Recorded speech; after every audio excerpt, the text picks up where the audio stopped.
მადლობა, მოგესალმებით, მადლობა რომ მოგწამთ და ჩვენთან ერთად ხართ.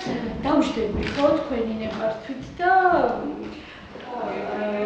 პირველ რიგში იმას გეტყვით, რომ კონკრეტულად სიძულვილის ენასთან დაკავშირებით მე არ გესაუბრებით, მე მინდა რომ უფრო ზოგადად ვისაუბროთ იმის შესახებ, თუ როგორ განსაზღვრავს კანონმდებლობა და ეთიკის ის ნორმები, რომელიც ჩვენთან მუშაობს, იმ ჩარჩოს, რაც არის გამოხატვის და სიტყვის თავისუფლების ჩარჩო, ეს არის ძალიან საინტერესო, იმიტომ რომ მე მგონი ყველა ადამიანმა უნდა იცოდეს, რა ტიპის გამოხატვის უფლებას აძლევს მას კანონი და რა ტიპის გამოხატვის უფლებას აძლევს მას ისეთ ეთიკის ის ნორმები, რომელიც ჩვენთან მუშაობს. იმიტომ რომ არაფერი არ ეხება კონკრეტულად ჟურნალისტს და ჟურნალისტები ამ შემთხვევაში არ არიან განსაკუთრებულ მდგომარეობაში ჩაყენებული, იმიტომ რომ ჩვენი კანონმდებლობა და ჩვენი ეთიკის კოდექსი, რომელსაც ქვია საქართველოს ჟურნალისტური ეთიკის ქარტია, მაინც და მაინც არ აკეთებს აპელირებას ჟურნალისტებზე, მიუხედავად იმისა, რომ ეს ქარტია მაინც არის უფრო ჟურნალისტებისთვის და კანონი ყველასთვის. აქ არის ზოგად ჩარჩოებზე საუბარი, რა არის დაშვებული, რა არის დაუშვებელი. აი ამის შესახებ მინდა დღეს გესაუბროთ და მინდა რომ აქედან როცა წავალთ ჩვენ ყველა და დავიშლებით, თქვენ იცოდეთ უფრო მეტი აი ამ გამოხატვის თავისუფლების ჩარჩოების შესახებ, ვიდრე იცოდით მაშინ, როდესაც მოგზაურობდით ამ შეხვედრაზე. სამი ნაწილისგან შედგება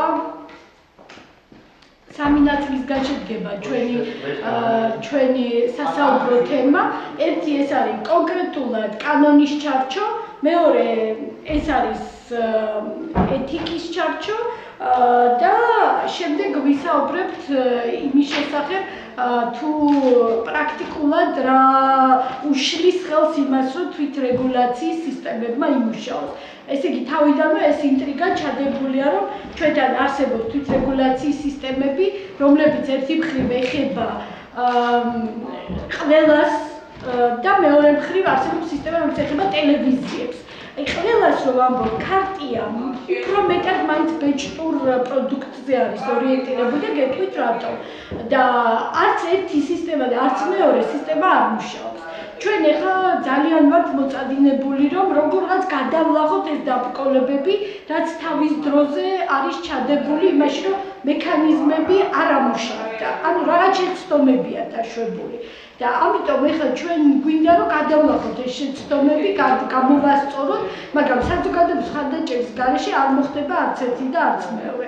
ამიტომ პირადად მე მგონია, რომ ძალიან მნიშვნელოვანია, რომ თითოეულმა ადამიანმა იცოდეს, რატომ გვაქვს ჩვენ დღეს მედიაში ის მდგომარეობა, რაც გვაქვს და რატომ არ შეგვიძლია ჩვენ რომ დავუშვათ გამოვასწოროთ ის შეცდომები, თქვათ, რასაც ჟურნალისტები თავის გამოხატვის თავისუფლების ფარგლებში უშვებენ.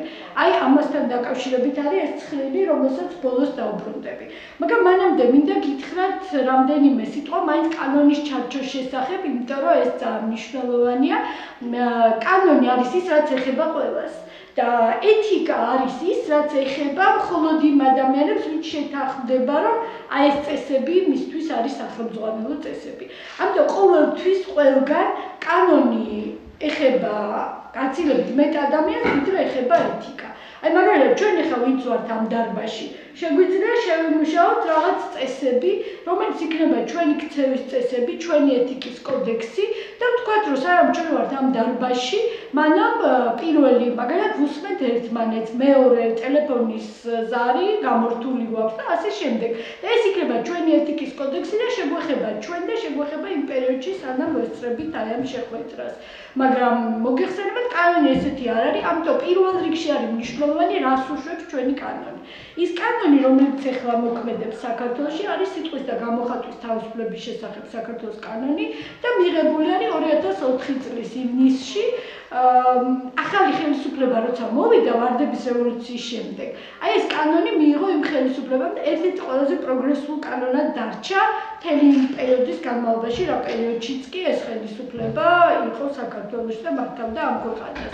კანონი მანამდე იყო შემუშავებული თავისუფლების ინსტიტუტში, მაგრამ კანონის სახე არ ჰქონდა, პროექტი იყო. შევარდნაძის ხელისუფლება მაინდამაინც არ იყო მზად, რომ მიეღო ეს კანონი, იმიტომ რომ მთელი სასამართლო პროცესები, რომელიც მიდიოდა, როცა ვარდების რევოლუცია მოხდა, პრაქტიკულად ხელს აძლევდა ჩინოვნიკებს და ეს იყო დაფუძნებული იმ წინა კანონზე, რომლის მიხედვითაც ბევრი უპირატესობა ჰქონდა ჩინოვნიკს, თუ კი მას მოუხდებოდა დავა ჟურნალისტთან. ხო და ეხლა ეს ახალი კანონი ამბობს, რომ პირობითად ვიტყვი ჟურნალისტს, იმიტომ რომ როგორც უკვე ვთქვი, გამოხატვის თავისუფლება ყველას ერთნაირად ეხება. ჟურნალისტი ხარ თუ არა ხარ ჟურნალისტი, ეს კანონი შენზე ერთნაირად მოქმედებს, მაგრამ სიმარტივისთვის ვიტყვი ჟურნალისტს და ვიგულისხმებ ყველა მოქალაქეს, რომელიც რაღაცას გამოხატავს თავის აზრს. აი კანონი ამბობს ესეთ რამეს, რომ ერთ მხარეს არის ჩინოვნიკი თავისი უფლებებით და მოვალეობებით, ანუ საჯარო პირები, მათ შორის ჩინოვნიკები. მეორე მხარეს, მე კიდევ დაუბრუნდები რა არის ეს საჯარო პირი. მეორე მხარეს არის ჟურნალისტი, ან მოქალაქე, რომელსაც აქვს გამოხატვის თავისუფლება და შეიძლება შეეხოს ამ ჩინოვნიკს და შეიძლება თავისი გამოხატვის თავისუფლების ჩარჩოში რაღაცა ისეთი თქვას ან დაწეროს ან ფოტო გამოიკვეთოს ან რაღაცა, რომ ჩინოვნიკმა ჩათვალოს, რომ მის წინააღმდეგ გავრცელდა არსებითად არასწორი ინფორმაცია. ანუ მის წინააღმდეგ ადგილი ჰქონდა ცილისწამებას. ხო და ეს კანონი მთლიანად არის მორგებული ჟურნალისტების ინტერესებს და ბევრი მომენტი, ბევრი თეზა კანონში არის ისეთი, რაც იცავს ჟურნალისტის, ანუ მოქალაქის გამოხატვის თავისუფლებას და კანონის ფილოსოფია არის ესეთი, რომ დაე ჟურნალისტს მივცეთ ჩვენ ზედმეტი ძალაუფლება კანონით. დაე ჟურნალისტს მივცეთ უფლება, რომ თქვას ის რაც უნდა, დაწეროს ის რაც უნდა, გამოქვეყნოს ის რაც უნდა. ოღონდ და დაეშეშალოს, დაებოროტად გამოიყენოს ეს უფლება. ეს მაინც უკეთესია სახელმწიფოს და საზოგადოების განვითარებისთვის, ვიდრე ჩინოვნიკს მივცეთ ზედმეტი უფლება, რომ ჟურნალისტს დააბრალოს, რომ მის წინააღმდეგ გავრცელდა ცილისწამება და დავუშვათ საგამოძიებო ჟურნალისტიკა იქნება თუ სიღრმისეული რეპორტაჟი თუ რა იქნება, ჩინოვნიკს მივცეთ უფლება, რომ დაჩაგროს ჟურნალისტი. აი მოდი ეს არ გავაკეთოთ, ჩინოვნიკ ჟურნალისტი არ დავაჩაგრინოთ და დაე ჟურნალისტმა დაჩაგროს ჩინოვნიკი. ესე ჯობია ქვეყნის და საზოგადოების განვითარებისთვის. ეს გახლავთ კანონის ფილოსოფია, მე შემხვედრია ბევრჯერ არა, მაგრამ რამდენჯერმე ჩინოვნიკი ან საჯარო პირი, რომელსაც უთქვამს, რომ ეს რა კანონია. ეს რა კანონია, როგორ შეიძლება რომ კანონი იყოს ესეთი, რომელიც ჩვენ არ გვიტოვებს არანაირ უფლებას. ეხლა საწავიდე, მაშინ წავა და გავლახკავ იმ ადამიანს, ხო? იმიტომ რომ სასამართლოში წაგებული მაქვს ყველა საქმე. მიუხედავად იმისა, რომ ჩინოვნიკებისთვის მართლა ძალიან მძიმე არის და საჯარო პირებისთვის ზოგადად ეს კანონი არის ესეთი. ჟურნალისტები ზოგჯერ ამბობენ, რომ ეხლა ესეთი ზედმეტი ძალაუფლებაც არ შეიძლება. სინამდვილეში ზედმეტი არ არის. მე მგონი, რომ ძალიან პროგრესული კანონია, მაგრამ სწორედ იმიტომ, რომ კანონი არის ისეთი, როგორიც არის, ეს გულისხმობს, რომ თვით რეგულაციის ინსტიტუტები უნდა იყოს ქმედითი და დახვეწილი. ანუ შენ სახელმწიფო არ გედავება როგორც ჟურნალისტ, მაგრამ თითოეულ ჟურნალისტებს შორის გაჩნდა ამ კანონის მიღებისგან რამდენიმე წელიწადში განცდა, რომ კანონი არავის არ ედავება და ამიტომ მოდი რო არ დავაბნიოთ ჩვენ ადამიანები, რომ ვინ არის სწორი, ვინ არ არის სწორი, ვინ არის სანდო, ვინ არ არის სანდო, მოდი ჩვენ თვითონ შევქმნათ რაღაცა სისტემა რეგულაციის და ჟურნალისტებმა თვითონ ერთმანეთში ვილაპარაკოთ რა არის სწორი, რა არის სანდო, რა არ არის სანდო. და მართლაც ეს მოხდა, მაგრამ სანამ ამაზე გადავალ რა ვიფიქრე ჩვენ და რა გავაკეთეთ, მაინც კიდევ მაქვს დრო და მინდა ვისაუბრო იმის შესახებ, აი როგორია კანონი და რატო გაჩნდა თვითრეგულირების მოთხოვნილება ძალიან მაღალ დონეზე თვითონ ჟურნალისტებს შორის. კანონი ესეც არ არის, რომ სულ არაფერს არ რეგულირებდეს. და ესეთ სიტუაციაც არ არის ახლა, რომ არაფრის გამო პასუხი არ მოგთხოვონ. უბრალოდ არ არსებობს დღეს სიტყვის და გამოხატვის ჩარჩოში რამ ისეთი, რის გამოც სისხლის სამართლის პასუხისგებაში მიცემდა ჟურნალისტს. მათ შორის არც ცილისწამება. არ არსებობს ცილისწამების ისეთი ფორმა, ან ისეთი შინაარსი, რის გამოც ჟურნალისტი დაექვემდებარებოდა დაუშვათ სისხლის სამართლებრივ პასუხისმგებლობას. ადრე იყო ამ კანონამდე. მაგრამ ამ კანონმა მოახდინა ცილისწამების დეკრიმინალიზაცია, რაც ნიშნავს იმას, რომ დღეს რაც არ უნდა თქვას ერთმა მოქალაქემ მეორეზე, რაც არ უნდა დაწეროს ჟურნალისტმა რომელიმე ჩინოვნიკზე ან რომელიმე საჯარო პირზე, არავითარ შემთხვევაში ის ამის გამო არ წავა ციხეში. ყველაზე მეტი რაც შეიძლება მოხდეს, ეს შეიძლება იყოს ჯარიმა.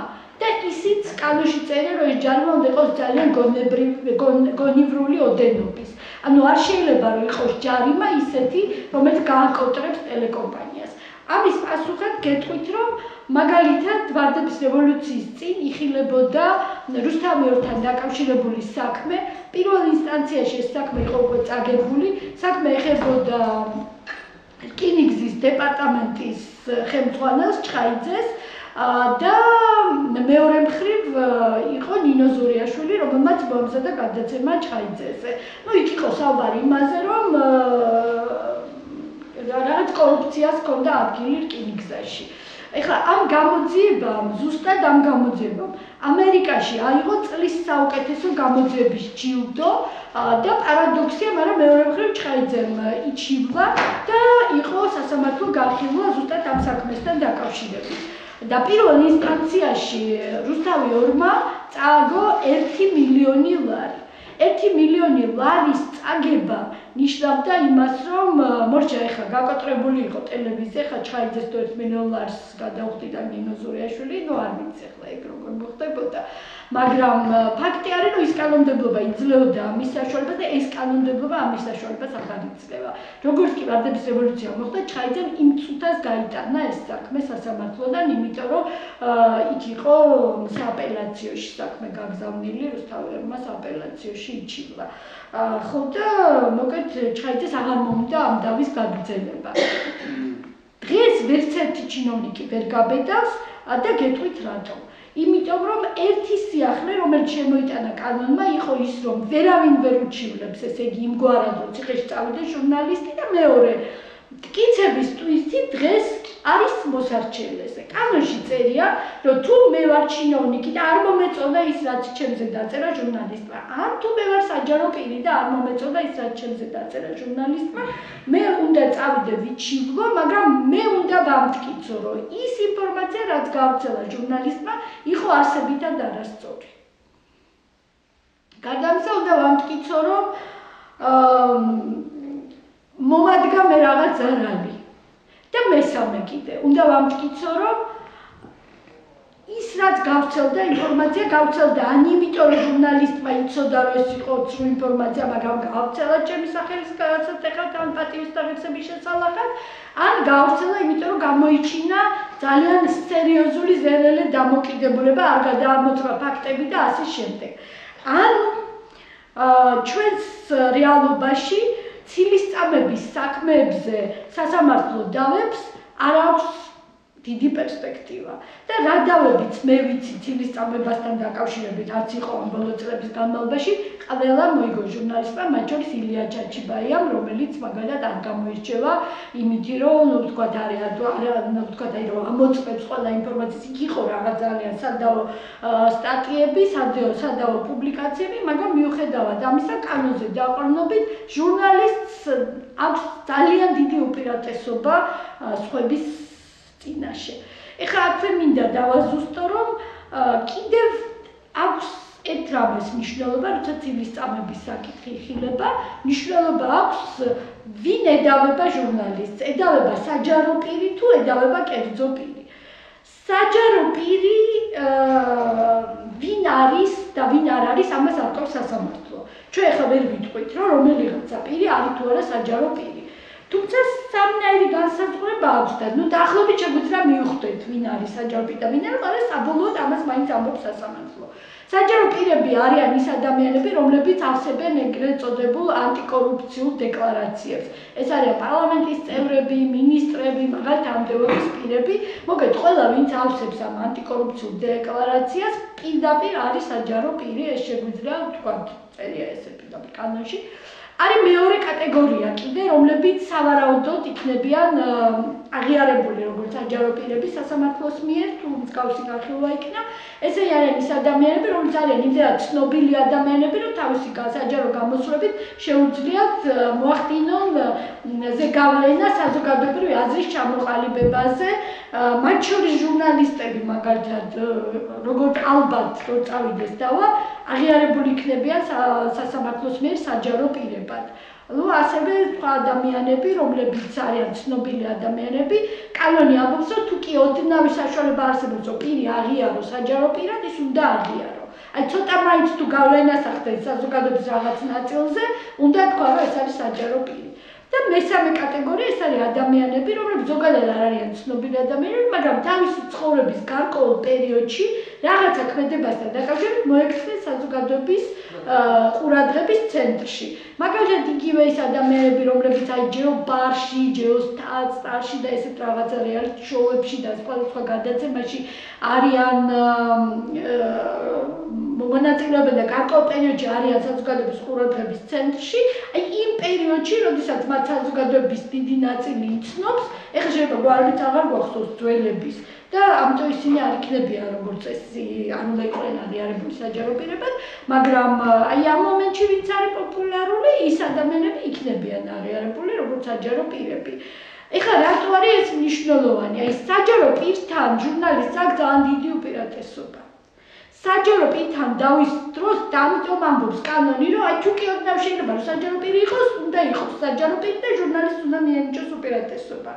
იმიტომ რომ საჯარო პირმა სამი რამე უნდა დაგიმტკიცოს, როგორც წეგან თქვი, ერთი რომ არასწორი ინფორმაცია გაავრცელე, მეორე რომ მიადგა მას ზარალი ამ ინფორმაციის გავრცელებით და მესამე ის რომ კიდევ პლუს ჟურნალისტმა იცოდა რომ არასწორს ამბობდა და სპეციალურად თქვა რომ შენთვის ზარალი მოეყენებინა, ან აი ძალიან დიდი გაუთხილებლობა გამოიჩინა არ გადამოწვა და ასე შემდეგ.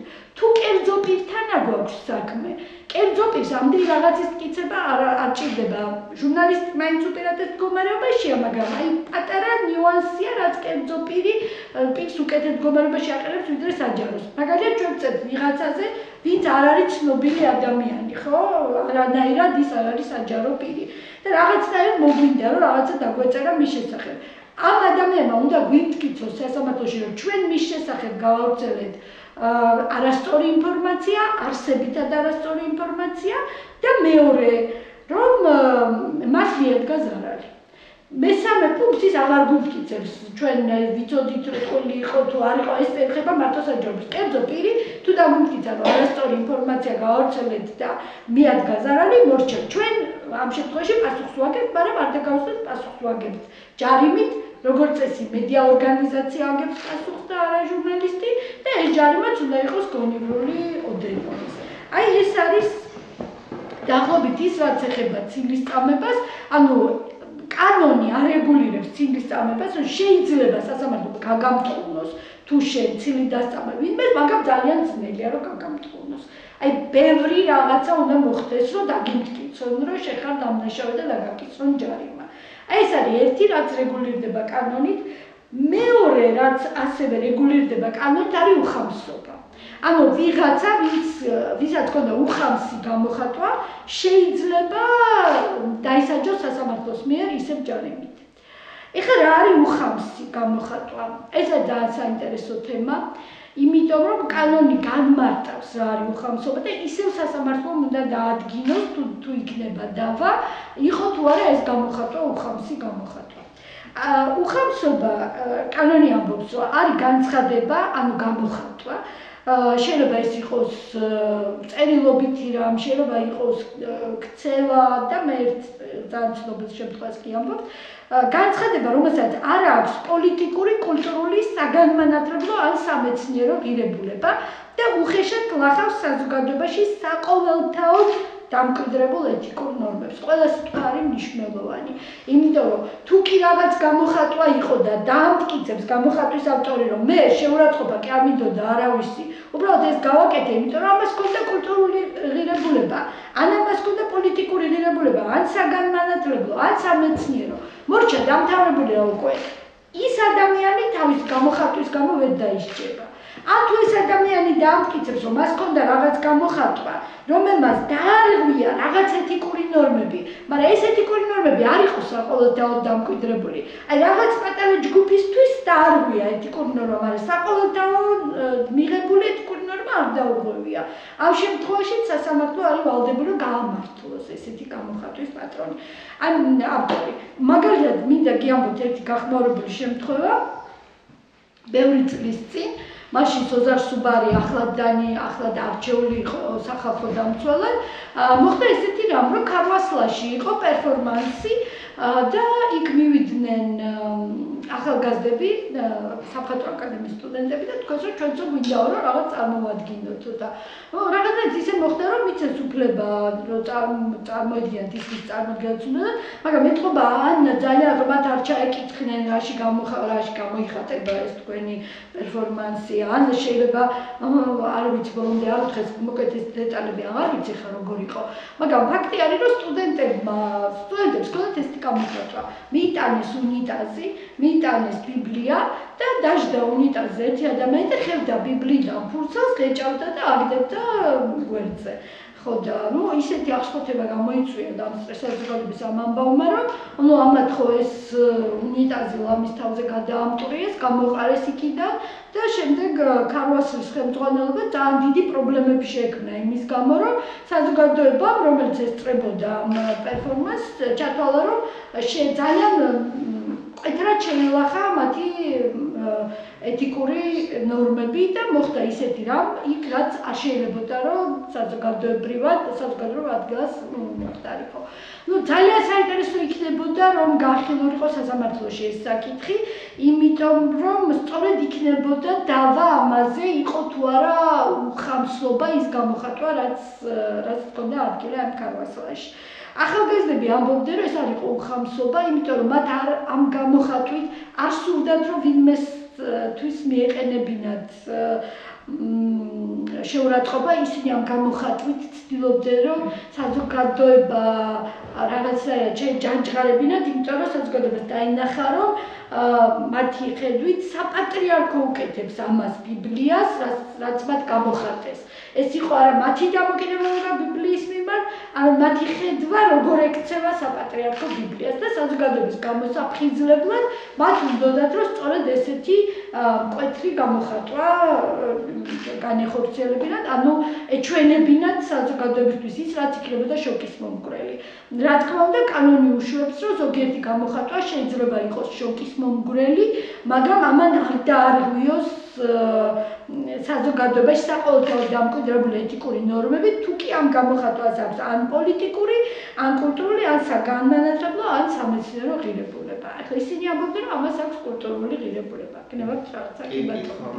აი ამ უხავსობის კესების შემთხვევაში მტკიცების ტვირთი ვისაწვება. იმიტომ თქვენ წერან ბრძანეთ, რომ მან უნდა დაამტკიცოს, რომ მისი გამოთქმები არ იყო უხამსი, აი ტვირთი ვიზრია. არა, აქ ტვირთზე აღარ არის უკვე საუბარი, ტვირთი არის მხოლოდ იმ შემთხვევაში, როცა ფაქტის გავრცელებაზე არის საუბარი, აქ სასამართლო თვითონ წყვეტს, იყო თუ არა ეს გამოხატვა უხამსი. აქ მტკიცებაზე არ არის. ორივე მხარე იტყვის თავის არგუმენტებს და შემდეგ სასამართლომ უნდა გადაწყვიტოს, ვინ არის მართალი და ვინ არ არის მართალი. რა თქმა უნდა, უსმენს ორივე მხარეს. მტკიცების ტვირთზე საუბარი არის მხოლოდ მაშინ, როცა ფაქტთან გვაქვს საქმე, ფაქტის გავრცელებასთან. აქვე მინდა გითხრათ, რომ ჩვენი კანონის მიხედვით აზრი დაცულია აბსოლუტური პრივილეგიით. ეს რას ნიშნავს? ეს ნიშნავს, რომ არც ერთი აზრი თავისი გამოხატვისთვის არ შეიძლება იყოს რაღაცნაირად დასჯადი. ანუ ძალიან დიდი მნიშვნელობა აქვს იმაზე ფიქრს, მათ შორის ეთიკის კუთხითაც, ჩვენ რაზე ვედავებით ადამიანს, ვედავებით ფაქტზე თუ ვედავებით აზრზე. აზრი გამოხატა ადამიანმა ლევან ბერძენიშვილს ჰქონდა ესეთი დავა, მან თქვა რომ ეხლა გავიხსენებ გვარს იმ ადამიანს, ჩხარტიშვილი, ვანო ჩხარტიშვილზე თქვა, მან რომ ვანო ჩხარტიშვილი არის ყველაზე დიდი ქურდი. ეს ისე ძველი კანონის პირობებში ხდებოდა და ლევანს მოთხოვა სასამართლომ რომ ემტკიცებინა, რომ ვანო ჩხარტიშვილი არის ყველაზე დიდი ქურდი. ეხლა ლევანი ამბობდა რომ ეს ჩემი აზრი არისო და მე ეს ფაქტად არ მithქვამს ეხლა მე არ ვიჟინებ რომ ეს არის ფაქტი რომ მაინც ყველაზე დიდი ქურდი არის საქართველოში თუ მსოფლიოში არ ვიცი მანა ჭხარტიშვილი და ჭხარტიშვილი ედავებოდა რომ დამიმტკიცოსო რომ მე ვარ ყველაზე მცირე დამწამაო ხო და ეხლა მაშინდელი კანონით სასამართლო ლევანს ეუბნებოდა რომ დაუმტკიცეო აბა დაუმტკიცეო ყველაზე დიდი ქურდიო და ესე უნდა ხახო რა დაუმტკიცო ჩემი აზრია ფაქტად კი არ მithქვამს ამიტომ ახალმა კანონმა აბსოლუტურად გამოყო ერთმანეთისგან რა არის ვიღაცის აზრი და რა არის ფაქტი ეხლა მაგალითად შალვა რამიშვილმა ერთხელ თქვა რაღაც გადაცემაში რომ არდია იყო რომელიც იყო სამეგრელოს გუბერნატორი არდია ყველაზე დიდი იდიოტია თქვა ესეთი რამე და ეხლა მოკლედ ეს არის აზრი ეს იყო ადამიანის გამოხატვა, რომელიც ეტევა თავისუფლების ჩარჩოში, იმიტომ რომ ეს მისი აზრი, ეს არდია იყო გუბერნატორი და დიდი ამბავი აწყდა მერე თავრობის ხდომა იყო სააკაშვილის დროს ზუგდიდში და არდიამ თქვა რომ ხალხის სოციალური კეთილდღეობის დონე მოიმატაო, იმიტომ რომ აფხაზები რო იტაცებენო ადამიანებსო, ითხოვენ გამოსასყიდსო და ადრეო უჭირდათო ამ გამოსასყიდის გადაწყდა და ეხლა უფრო ადვილად რაღაცაერად აგვარებენ ამ პრობლემას, იმიტომ რომ უფრო მეტ ოჯახს გაუჩნდაო საშუალებაო რომ გადაიხადოს გამოსასყიდიო და ამიტომ ამ კონკრეტულ რეგიონშიო ცხოვრების დონე მოიმატაო და ნუ ეხლა ეს რო თქვა ამაზე აწყდა ამბავი და შალვა რამიშვილის კომენტარი იყო გადაცემის ავტორი იყო რომ არდია იდიოტია თუ ყველაზე დიდი იდიოტი როგორღაც თქვა რა მოკლედ ხო და ეს იყო ისეთი გამოხატვა რომელიც ეტევა კანონის ჩარჩოში. ამიტომ მე მინდა რომ ჩვენ ძალიან კარგად ვიცოდეთ რომ როდესაც ადამიანები რაღაცებს ამბობენ ერთმანეთზე თუ კი მათ შეუძლიათ ამტკიცო რომ ეს არის მათი აზრი. ერთი არის ვიღაცაზე რო თქვა ქურდია, ვიღაც არის ქურდი. გასაგებია ახლა ეთიკა იდავებს ამაზე რომ უნდა გეთქვა თუ არ უნდა გეთქვა, მაგრამ კანონი ამაზე არ დაობს, იმიტომ რომ ეს არის შენი აზრი. შენი აზრი ამადებს, მაგრამ შენ თუ იტყვი რომ ამ ადამიანმა დავუშვათ რომელიღაც ახლიდან უნებართო და აიღო ესა და ეს ნივთი და წამოიღო და მოიხმარა თვითონ ან გაყიდა, ეს უკვე არის ფაქტი. ამაზე უკვე იქნება დავა ეს ფაქტი რამდენად შეესაბამება რეალობას და შენ ცილი დაწამე თუ არა ადამიანს როცა ეს თქვი და ახლა ვინმეზე თუ იტყვი იდიოტია, ვინმეზე თუ იტყვი რაღაც ესეც მაშინ ეს გამოდის რომ პრინციპში დავის საგანი ვერ იქნება, იმიტომ ეს არის შენი აზრი. კიდე ერთი რამ არის, რაც იცავს ძალიან ჟურნალისტს, მაგალითად იყო ესეთი სტატია გამოქვეყნებული ერთ გაზეთში, რომ ჯვანიას ყოლობასთან დაკავშირებით მოკლედ ერთმა ადამიანმა იცის რაღაცები, იმიტომ რომ აი ღამეს, როდესაც ჯვანია მოკლეს, ესეთი და ესეთი გარემონების ქალთან ერთად ეს ადამიანი ნახეს რომელიღაც იმაში რესტორანში, ხო და ეს არის იმის მეგობარი, რომელმაც მოკლედ მოკლა ჟვანია. რაღაც ეგეთი სტატია იყო, ხარ მინდა დავა კონკრეტო, არ მინდა ხარ ამის ტირაჟირება, მაგრამ საქმე იყო ის რომ ადამიანი ამბობდა ჩინოვნიკი იყო და ეხლა ნამდვილად მაქვსო 100%-იანი ალიბიო რომ არ ყოფილა რა კალთან ერთად მეგობართან ვიჯექი და ვწამდი სადღაც ხო და ეხლა რა უხო მე ამ ადამიანს ვერაფერს ვერ უზამდა იმიტომ რომ იმ ადამიანს არ უთქვამს რომ მე ვნახე მან თქვა ვიღაცამ ნახა და მას ყოველთვის აქვს უფლება, კანონი აძლევს უფლებას, რომ სასამართლოს წინაშეც კი არ გამხილოს ვინ უთხრა ეს ამბავი, იმიტომ რომ მოწმე უნდა იყოს დაცული, მოწმე და ინფორმატორი. ხო და ასე რომ ეხლა წარმოიდგინეთ, რომც დაამტკიცოს იმ ადამიანმა, რომ აფერ კავშირში არაფერთან არ არის და საერთოდ არ ყოფილა რესტორანში ქალთან ერთად იმღამეს, ხო? ნუ აგალაპარაკე ადამიანს, რომელსაც თავისი ოჯახი აქვს და ასე შემდეგ. ნუ ეხლა ეს ჟურნალისტი იტყვის, რომ მე ხო დავწერე, რომ მე არ მინახავს. შეიძლება ვიღაცა შეცდა, შეიძლება მართალი მითხრა, ატყუილი მითხრა. მე ვერ გავამხელ ახლა, ვერ დავადებ ხელს იმ ადამიანს, ვინც არის ჩემი წყარო. ვერ დავადებ და დამთავრდება ამითი ამბავი. ანუ ამის თქვა მინდა რომ საკმაოდ დაუცველი არის ადამიანი, რომლის წინააღმდეგაც შეიძლება გავრცელდეს 1000 არასწორი ინფორმაცია, ან რომლის წინააღმდეგაც შეიძლება გახორციელდეს ესეთი გარემოცვა, რომ ვიღაცამ გითხრას, რომ შენ იდიოტი ხარ, შენ დებილი ხარ, შენ აფერი არ იცი, შენ ქურდი ხარ და ასე შემდეგ, შენ მექთამე ხარ, ეს არის მისი აზრი და კანონი იცავს. მეც მქონია ბევრჯერ შემთხვევა ჩემს ბლოგზე, ან Facebook-ზე, ჩემს კედელზე შემოდიან ადამიანები და რაღაცებს წერენ, შეურაცხყოფას ვაყენებენ, ხო და ბევრი ამას განიცდის ხოლმე, რომ ვაიმე ეს რა დაწერეს და მე ამას უყურე ძალიან მშვიდად, იმიტომ რომ ვიცი კანონმდებლობა და ვიცი რომ ჩვენი კანონმდებლობა იცავს იმ ადამიანს, რომელსაც აქვს სურვილი რომ შემოვიდეს და მე გამლანძღოს. იცავს კანონმდებლობა და მე მიმაჩნია რომ მაქვს თმენის ვალდებულება და ამიტომ ძალიან მშვიდად უყურებ, არავის არ უშლია ამის გამო და მგონია რომ ესე ჯობია და მომხდარი რომ სიტყვის თავისუფლება მათი ჩემთვის არ მინდა, იმათვისაც მინდა, რომლებსაც უჩნდებათ პერიოდულად სურვილი რომ მაგალითად მე გამლანძღოთ და რაღაცას უთქვან ჩემზე. აი აქ არის ჩემი მეგობარი მარინა იაშვილი, რომელიც იცის ძალიან კარგად რა ხდებოდა ჩვენს ბლოგზე, რადიო თავისუფლების ბლოგზე და რებს ვიტანდით ჩვენ ყველანი, მაგრამ ეს არის დემოკრატიული საზოგადოება და კანონიც ამას გვეუბნება, რომ ჩვენ ეს უნდა გადავიტანოთ. ნუ არის კიდე რაღაცები, რაც შეიძლება იწვევდეს სიტყვის და გამოხატვის თავისუფლების შეზღუდვას, მაგალითად პოლიციელს არ აქვს უფლება ამჯავრდებულს ყოველთვის არ აქვს უფლება გამოხატვის თავისუფლების, დაუშვათ იყო ბევრი შემთხვევა, როდესაც ხდებოდა გაუგებრობები იმის გამო, რომ მაგალითად სიკვდილმისჯილ პატიმართან შევიდნენ ჟურნალისტები და გადაცემა გააკეთეს, საგამოძიებო გადაცემა, რასაც მე დიდი ამბავი მოყვა და ნუ თქვა შეიძლებოდა, რომ იმ ადამიანის გამოხატვის თავისუფლება შეზღუდულიყო, კანონი იძლეოდა ამის საშუალებას, მაგრამ მაშინ არ შეიზღუდა ეს მისი გამოხატვის თავისუფლება და ნუ მას მიეცა საშუალება, რომ ისეთი რაღაცები ელაპარაკა, რამაც მე ძალიან მე შედეგად გამოიწვია, ისევ 60 წუთზე მაქვს ამჯერად საუბარი. ვალერი ასათიანის ძალიან ცნობილი საქმე იყო, ასე ვთქვათ, ფილმი, რომელიც იყო საგამოძიებო ფილმი, რომელიც მომზადდა იმასთან დაკავშირებით, თითქოს ვალერი ასათიანმა ჩაიდინა რიტუალური მკვლელობა.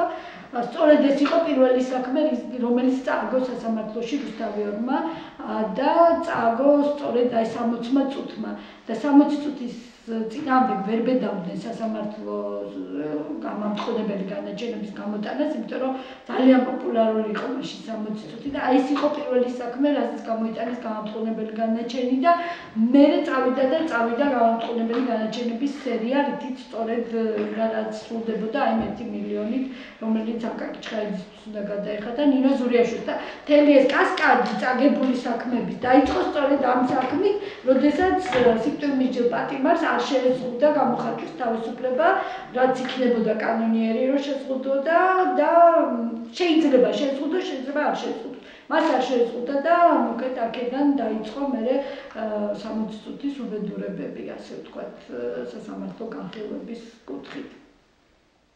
ამჯერ ირაკლი არიკოძეაში კიდე რამე გითხრა საინტერესო ამ თვალსაზრისით, იმიტომ რომ მას თავისი ურთიერთობები აქვს ახლა ჟურნალისტებთან და ჟურნალისტები ყოველთვის არ არის აკმაყოფილი, რისი უფლება ეძლევათ, ვთქვათ, საჯელოსო აღსრულების დაწესებულებებში და რისი უფლება არ ეძლევათ, მაგრამ კანონი ამბობს, რომ ეს პატიმრების გამოხატვის თავისუფლება მაგალითად შეიძლება რომ შეიზღუდოს.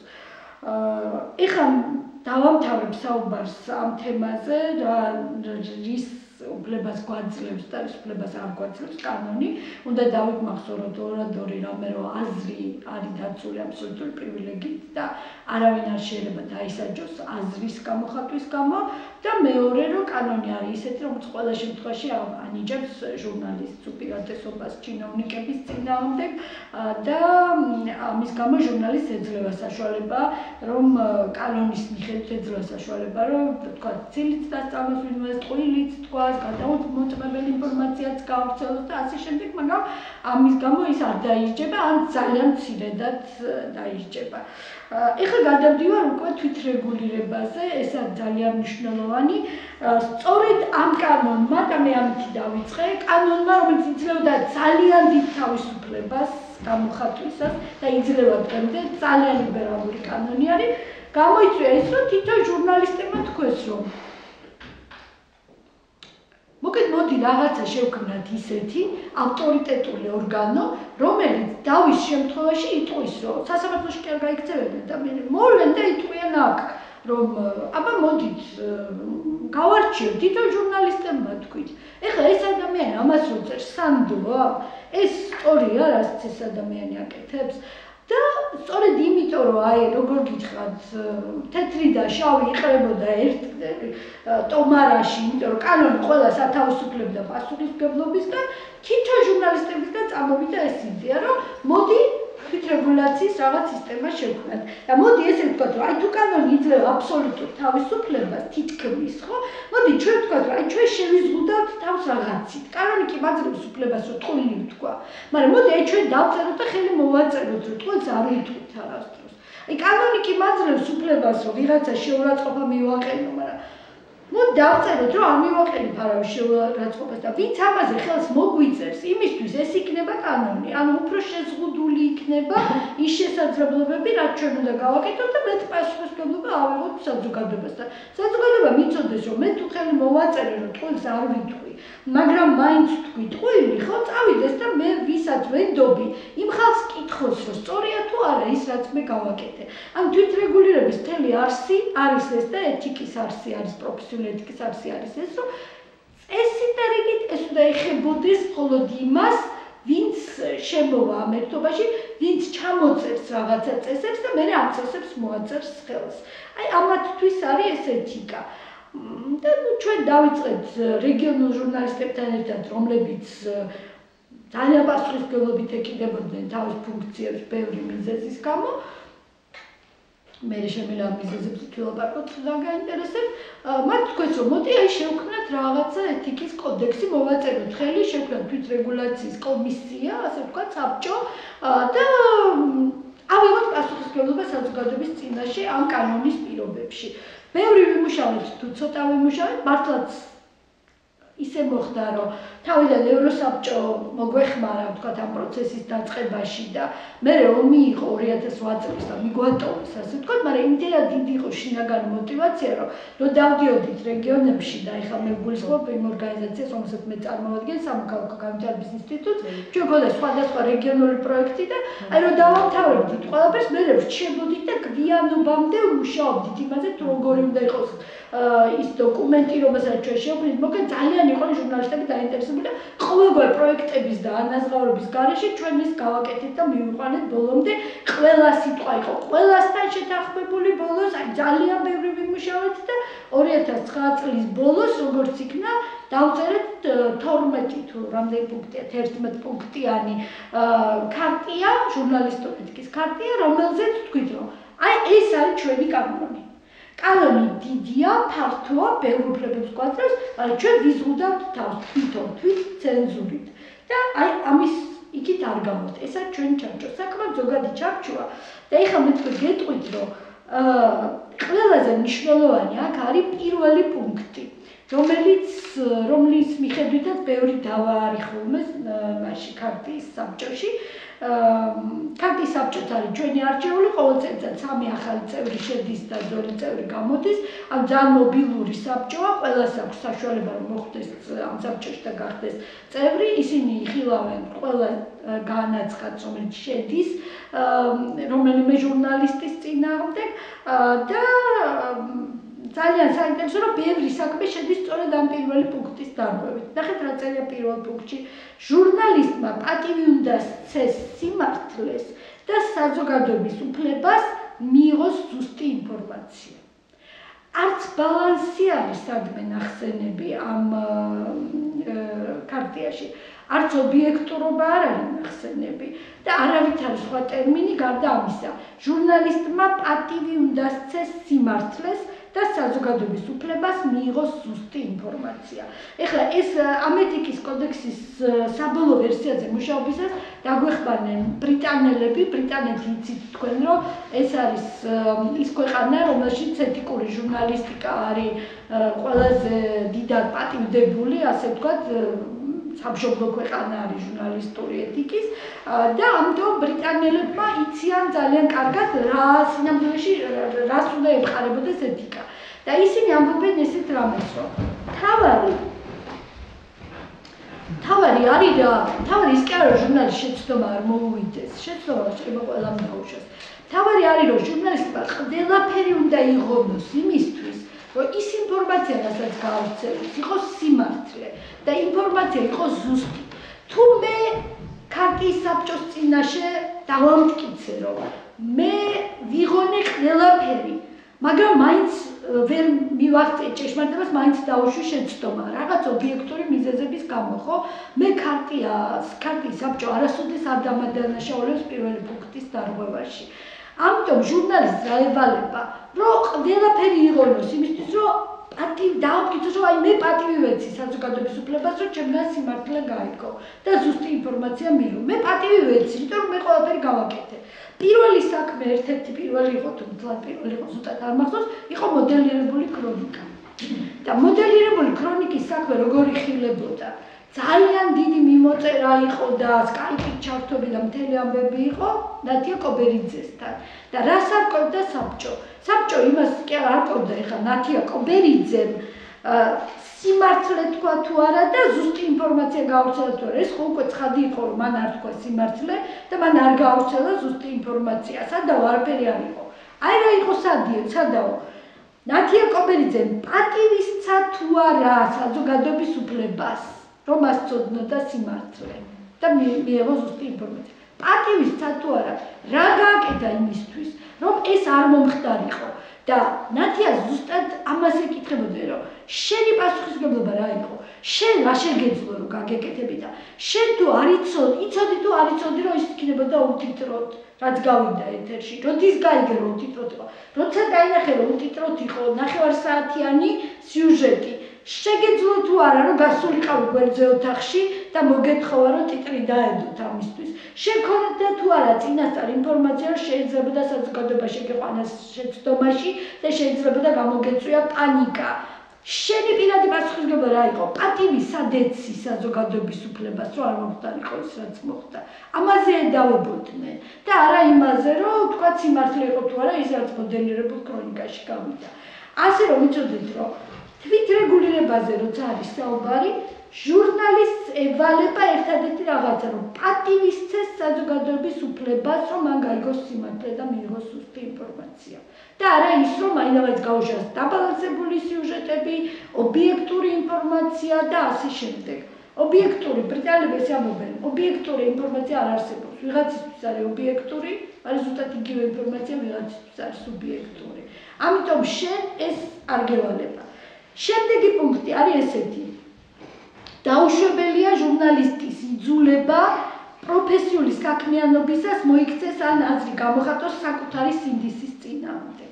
ეს ჩვენთან იყო ძალიან მნიშვნელოვანი, იმიტომ რომ შენ გიცავს ქარტია თუ ხარ ქარტიის წევრი, როცა რომელიღაც პროდიუსერი გავალებს, რომ გააკეთო ის, რისი გაკეთება შენ არ გინდა. და როცა სინდისი გეუბნება, რომ ეს შენ არ უნდა გააკეთო. აი ამ შემთხვევაში გიცავს ქარტია და ძალიან მნიშვნელოვანი იყო, რომ გორში მაგალითად ჩვენ გვქონდა შემთხვევები, როცა ადამიანები ზუსტად შემოდიოდნენ ამიტომ ქარტიაში და ხასაწერდნენ ამ პრინციპებს, რომ ამბობდნენ, რომ ჩვენ გვინდა რომ ვიყოთ დაცული და მარტო არ გვინდა ვიყოთ იმ პროდიუსერების წინაშე, რომლებიც გვავალებენ იმას, რასაც გვავალებენ და წავიდნენ და ქარტიას ედაო.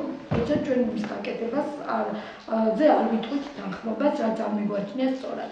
შემდეგ არის ის, რომ ჟურნალისტმა ინფორმაცია უნდა გადასცეს მხოლოდ იმ ფაქტებზე დაყრდნობით, რომელთა წყარო მისთვის დადასტურებულია, ანუ შესაძლებელია, რომ მე არასდროს წყარო არ გავცე და ქარტიის ერთ-ერთი მუხლი გეუბნება, რომ წყარო არ უნდა გასცე, მაგრამ მე უნდა ვიცოდე ზუსტად ამ წყაროს მიუწვდებოდა თუ არა ხელი იმაზე, რა ინფორმაციაც მე მომაწოდა. მე უნდა ვიყო დარწმუნებული, რომ ის წყარო არის კომპეტენტური და თუ ქარტიას მე დაუმტკიცებ, რომ მე რატომ ჯეროდა ჩემი წყაროსი, მე შემიძლია წყარო აღარ დავასახელო. ესეთ შემთხვევა ქონდა ბესო კუპრანიძეს მანამდე, სანამ ეს ქარტია იქნებოდა მიღებული, რომ პარლამენტში გამოიძახეს ერთ-ერთი საქმის გამო, როდესაც მან თქვა, რომ პანკისში შედიოდა იარაღი და ნარკოტიკები და ამაში იყო ჩართული ძალოვანი უწყებები. მთელი ამბავი ატყდა, როგორ გაბედა ამის თქმა, იმიტომ რომ წყარო ყავდა დაფარული, ასე ვთქვათ, ვინც ამას ყვებოდა. და მე სწორედ ვან დერ ვატი არის ესეთი ადამიანი, ჰოლანდიური წარმოშობის, რომელიც ბრიტანეთში ცხოვრობს და ბევრი წიგნი აქვს ამეთი ჟურნალისტიკასთან დაკავშირებით გამოცემული და მოგეთ ქონდა შემთხვევა რომ ამ ადამიანს უთხარი რომ მოგეთ დიდი ამბავი ატყდა თქო იმიტომ რომ წყარო ყავდა დაფარული ხო და ამბობდა რომ მე ვენდობი ამ წყაროს და რომ სწორი იყო თუ არა რომ ესეც სერიოზულ თემასთან დაკავშირებით ეს წყარო მოიშვებია ანონიმური წყარო და მათ თქვა რომ თვითონ რომ ენდობოდა თქვენ ზუსტად იცით რომ ენდობოდა ამ წყაროს ანუ ვინ იყო მაინც ეს წყარო შეიძლება მან არ დაასახელოს მაგრამ აი საიდან იყო რაზე მიუწვდებოდა ხელი და როდესაც მან გაიგო რომ ეს წყარო იყო თანამშრომელი თვითონ ძალოვანი უწყების რომელსაც ევალებოდა რომ არ მომხდარიყო ანტიტერორისტული რაღაცა უწყების არ მომხდარიყო იარაღასთან ნარკოტიკების გადავა მათ თქვა რომ ბრილიანტი მასალა გაუკეთებიაო იმიტომ რომ ცხადია ეს წყაროს ენდობოდაო თავარია ჟურნალისტი ენდობოდეს წყაროს და წყაროს დასახელება სწორედ არ არის საჭირო აი ამას ამბობს ეთიკური ჟურნალისტიკა ნუ არის კიდე რამდენიმე პუნქტი რომელსაც მე თქვენ აწაგიკითხავთ იმიტომ რომ თითოეულ თქვენგანს ვისაც აქვს სურვილი შეუძლია რომ შევიდეს ქარტია ორგჯი არის ქარტიის ელექტრონული პოსტის მისამართიდან ნახოს ჩვენ შესახებ წერე და არის ეს 11 პუნქტი უბრალოდ მინდა გითხრათ რომ დისკრიმინაციის წინააღმდეგ არის ერთი სპეციალური პუნქტი ეს ეხება სწორედ სიძულვილის ენას და უბრალოდ მინდა არ გიწეროთ როგორ უყურებს ამ საკითხს ქარტია. ქარტია ამბობს რომ ჟურნალისტს უნდა ესმოდეს მედიის მიერ დისკრიმინაციის წახალისების საფრთხე. ამიტომ ყველაფერი უნდა იღონოს ნებისმიერი პირის დისკრიმინაციის თავიდან ასაცილებლად რასის, სქესის, სექსუალური ორიენტაციის, ენის, რელიგიის, პოლიტიკური და სხვა შეხედულების მიხედვით. ანუ ჟურნალისტის პასუხისმგებლობა არის ის რომ მან ყველაფერი უნდა იღონოს რომ არ აღმოჩნდეს გამავრცელებელი მაგალითად სიძულვილის ენით და ან რამე დისკრიმინაციული გამონათქვამის. ალკოჰოლის საშუალის წინააღმდეგ იყო ერთი საკითხი, ერთი განაცხადი ქარტიაში ძალიან სერიოზული განხილვა იყო და საკითხი ეხებოდა იმას რომ ალიკოს ყავდა თავის გადაცემაში სტუმრები რომელთაგანაც ერთ-ერთმა დაიწყო ჰომოფობური გამონათქვამები და თქვა რომ მოკეთ ეს ჰომოსექსუალები დაანგრევენ ამ ქვეყანას აი სანამ ესენი არ ამოიძრკობიან აქედან მანამდე ჩვენ არაფერი არ გვეშველება ვერ განვითარდება და ასე შემდეგ და ერთ-ერთი ალიკომ რაც გააკეთა დაამთავრებინა ამ ადამიანს სიტყვა და მე გადასცა სიტყვა სხვა ადამიანს რომელიც ეგონა მისი წარმოდგენით რომ მას ეტყოდა რომ ნუ ესეთი გამონათქვამები არ არის სწორი მაგრამ იმ ადამიანმა მეორემ ადგა და სხვა თემაზე დაიწყო ლაპარაკი და არაფერი ჩაიარა ხო და მოკეთ შევიდა განაცხადი ქარტიაში ალკოს წინააღმდეგ და თქვა რომ ალკოჰოლის საშუალება დაარღვია ქარტიის მეშვიდე მუხლი, რომელზეც ხელი აქვს მოწერილი. იმიტომ რომ მას ფაქტობრივად არ ესმოდა დისკრიმინაცია რომ წახალისა, იმიტომ რომ თვითონ არ განაცხადა არაფერი აი ამ ჰომოფობური გამონათქვამის წინააღმდეგ და არ იღონა ყველაფერი იმისთვის რომ არ მომხდარიყო ჰომოსექსუალების დისკრიმინაცია მისი ეთერით. ნუ ალკო დიდხანს იცავდა თავს იმით რომ მე ხო არაფერი არ მithქვავს კაცო რა გინდა რას მერჯი მე ვარ ყველაზე ცუდი ჟურნალისტი მე ხო სიტყვა მივეცი მეორე ადამიანს რომელიც მეგონა რომ ნამდვილად ამაზე იდავებდა და ეხლა იმან არ დაიწყო დავა და სხვა თემაზე დაიწყო ლაპარაკი და მე რა ვკნაო რა გავაკეთო და მე უთხრის მას ესეთი რამ რომ ძალიან საინტერესო განხილვა იყო და ქარტია ძალიან დიდას მითითებდა ყველა საქმეს კითხეს რომ აი დავუშვათ ჰომოსექსუალების მაგივრად რომ ჩავსვათ სიტყვა სომეხი და რომ ეთქვა ადამიანს რომ აი სომხები ანგრევენ საქართველოს სამ სომხებს არ გავყრით ამ ქვეყნიდან თავიდან ბოლომდე მანამდე არ გუშველება ჩვენ არაფერი ხო და შენ რასიზმამდე ეს დაამთავრებინებდი ამას ბოლომდე სანამ მოგეთ იტყოდა ამ ყველაფერს აშინებას რაც თქვა და მე მშვიდად ადგებოდი და სხვა ადამიანს გადაცემდი სიტყვა თუ ეთყოდი რომ ეს არ შეიძლება ეს ძალიან დისკრიმინაციულია და მე ვერ მოგცემთ უფლებას რომ ჩემი ეთერიდან ეხლა ეს რამები ლაპარაკო და აქ ალკო რა ჩაფიქრა და მე თქვა რომ ხო, სომხებზე რო ეთქო, ნამდვილად გავაჩერებდიო. არ არსებობს ახლა მაგებს, არ ვალაპარაკებდიო. ხო და უთხრეს რომ აბა რატო ალაპარაკეო რა გითხო და თქვა რომ ხო მე მგრძნობელობა არ მაქვს ისეთი, თქვათ ამ შემთხვევაში ხო აი ჰომოფობიურ გამონათქვამებზე, რომელიც რაც მექნებოდა იმ შემთხვევაში თუ მაგალითად ეს იქნებოდა დისკრიმინაციული გამონათქვამები ეთნიკური ნიშნით. მაშინო გავაჩერებდი ნამდვილად, ხო და მე თქვა რომ მორჩაო ესე იგი ვაღიარებ რომ ამოვიქეცი სწორად და ბოლომდე კი არ გეთახმებთ, მაგრამ მაინც ვაღიარებ რომ კარტია იქნება სწორი თუ იტყვის რომ მე მეშვიდე მუხლი დავარღვიე. ეს არის ერთი მუხლი ეხება ქართლის ბავშვის უფლებების დაცვას და ეს ძალიან მნიშვნელოვანია, იმიტომ რომ ბავშვები ხშირ შემთხვევაში არიან სრულად დაუცველები ჟურნალისტებისგან, იმიტომ რომ არის შემთხვევაში დედა არღვევს ბავშვის უფლებას, მამა არღვევს, სოციალური მუშაკი არღვევს, მეზობელი არღვევს, ყველა არღვევს, ზოგს ესმის რომ ამას აკეთებს, ზოგს არ ესმის და მე კიდე მიდის და ჟურნალისტი კიდე საბოლოოდ არღვევს.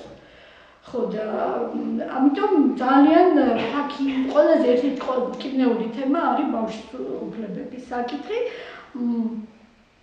და ეს ქარტიაში არის ძალიან ადეკვატურად დასახული. და ბოლოს ხო არის რა თქმა უნდა კიდე ერთი ძალიან საინტერესო რამ ჟურნალისტმა პატივი უნდა წეს ადამიანის პირად ცხოვრებას და არ შეიჭრას პირად ცხოვრებაში თუ არ არსებობს განსაკუთრებული საზოგადოებრივი ინტერესი. განსაკუთრებული საზოგადოებრივი ინტერესი ძალიან ბევრ რამეს განსაზღვრავს. თუ არსებობს განსაკუთრებული საზოგადოებრივი ინტერესი, ჟურნალისტს აქვს უფლება რომ შეიჭრას ადამიანის განსაკუთრებული საჯარო პირის პირად ცხოვრებაში, ოღონდ ამასაც ქარტიის საბჭო განსაზღვრავს, მე რა იყო ეს განსაკუთრებული ინტერესი და კანონშიც ბევრჯერ არის ნათქვამი ეს განსაკუთრებული ინტერესის შესახებ, საზოგადოებრივი ინტერესის შესახებ, რომლითაც ბევრი გამოხატვა შეიძლება იყოს გამართლებული, რომ აი მე მოვიქეცი ასე იმიტომ, რომ არსებობდა განსაკუთრებული საზოგადოებრივი ინტერესი ამ საკითხის მიმართ. ეს შეიძლება ბავშვებსაც კი შეეხოს ზოგ შემთხვევაში, რომ აი ბავშვის მიმართ გამოხატვაც შეიძლება გავიდეს ჩარჩოდან, თუ კი არსებობდა განსაკუთრებული ინტერესი, მაგრამ მაინც ბავშვთან დაკავშირებით ყველგან არის ნათქვამი, რომ ბავშვის ჭეშმარიტი ინტერესი არის უპირატესი. ისეთი საინტერესო кейსები არის, აი ძალიან საინტერესო ფლორისტყვით გეტყვით გამიგრძელდა საუბარი. მაგალითად, ქუთაისის მერიშვილის შემთხვევა იყო ერთ-ერთი ესეთი შემთხვევა, რომ თბილისურმა გაზეთმა ვერსიამ დაწერა სტატია იმის შესახებ, რომ მოქმედი მერის შვილმა, მაშინ იყო შამუგია, თავის მეგობართან ერთად ჩაიდინა ძარცვა. მაგრამ დააკავეს ადგილზე და მეგობარი დაიჭირეს და ქუთაისის მერიშვილი გაუშვეს და ეს ბიჭი ადრეც იყო შემჩნეული რაღაცა მსგავს ქმედებებში. ეს იყო სტატია. ეხლა ნახეთ, ქუთაისში გამოდის ძალიან საინტერესო გაზეთი, ქვია ახალი გაზეთი და მაშინ მაია მეცხვარიშვილი, რომელიც ჩვენი მეგობარია და საუკეთესო ჟურნალისტი და რედაქტორია, იყო ამ ახალი გაზეთის რედაქტორი. ეხლა ნახეთ რა ხდება. გამოდის ხვალ გაზეთი, დღეს ძალიან ცოტად რომ აქვს, ჩვენ ქალაქის მერის შვილზე არის ლაპარაკი, რომ ჩაიდინა ყაჩაღობა და გაუშვეს. ეხლა მე რა ვქნა?